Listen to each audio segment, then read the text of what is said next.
Hi friends, my name is Balakishan, geography faculty, BC study circle, Rajanna Sircilla జిల్లా. ఈరోజు మనం హిమాలయ పర్వతాల గురించి డిస్కస్ చేద్దాం. భారతదేశానికి ఉత్తరం దిక్కున ఉండి శత్రు దుర్భేద్యంగా భారతదేశానికి పెట్టని గోడవల ఉన్నటువంటి హిమాలయ పర్వతాలు ఏ విధంగా ఆవిర్భవించాయి అనేది చాలా క్లియర్గా ఇప్పుడు మనం తెలుసుకోబోతున్నాం.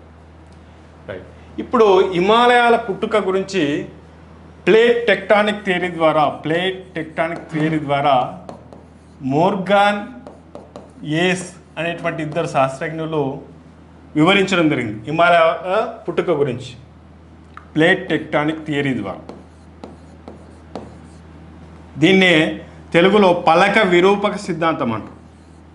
పలక విరూపక సిద్ధాంతం అంటుంది.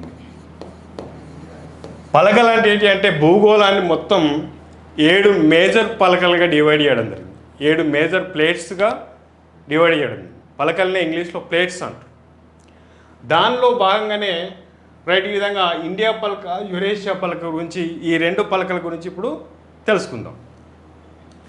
ఇప్పుడు ఎప్పుడైతే గోండ్వానా భూభాగం నుంచి ఇండియా పలక డివైడ్ అయిందో ఇటు ఉత్తరం వైపు కదులుకుంటూ వచ్చింది, ఉత్తరం వైపు మూవ్ అవ్వకుంటూ వచ్చింది.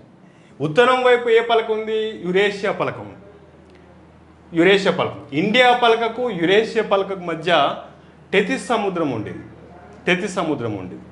ఇప్పుడు ఇండియా పలక మూవ్ అవుతూ ఉత్తరాంధ్ర దిక్కు కదులుకుంటూ ఎక్కడైతే టెథిస్ సముద్రం ఉందో అక్కడ యురేషియా పలకను ఢీకొట్టడం జరిగింది. ఎక్కడైతే టెథిస్ సముద్రం ఉందో అక్కడ యురేషియా పలకను ఇట్లా ఢీకొట్టడం జరిగింది. అప్పుడు టెథిస్ సముద్రంలో ఉన్నటువంటి మెత్తటి భూభాగం అంతా కూడా ఒత్తిడికి లోనై, ప్రెజర్కి లోనై లిఫ్ట్ కావడం జరిగింది. ఇట్లా అంటే పైకి లేవడం జరిగింది. ఈ విధంగా ఏర్పడ్డటువంటి ఈ భూస్వరూపాన్నే రైట్ పర్వతాలంట, ముడత పర్వతాలంట. ఈ విధంగా ఈ ముడత పర్వతాలే హిమాలయ పర్వతాలు. ఈ ముడత పర్వతాలే హిమాలయాలు. ఇవి జమ్మూ కాశ్మీర్ నుంచి మొదలుకుంటే అరుణాచల్ ప్రదేశ్ వరకు ఇండియాలో 2400 కిలోమీటర్లు వ్యాపించినాయి. 2400 కిలోమీటర్లు వ్యాపించినాయి. ఇదంతా కూడా టెరిషియరీ భౌమ కాలంలో జరిగింది. అంటే హిమాలయాలు ఎప్పుడు ఉద్భవించినాయి? టెరిషియరీ భౌమ కాలంలో.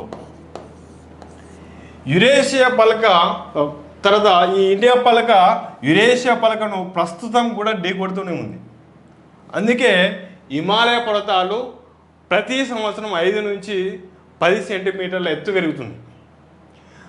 దానిలో భాగంగానే హిమాలయ పర్వతాల్లో భాగమైనటువంటి శివాలిక్ శ్రేణిలో తరచూ భూకంపాలు వస్తున్నాయి.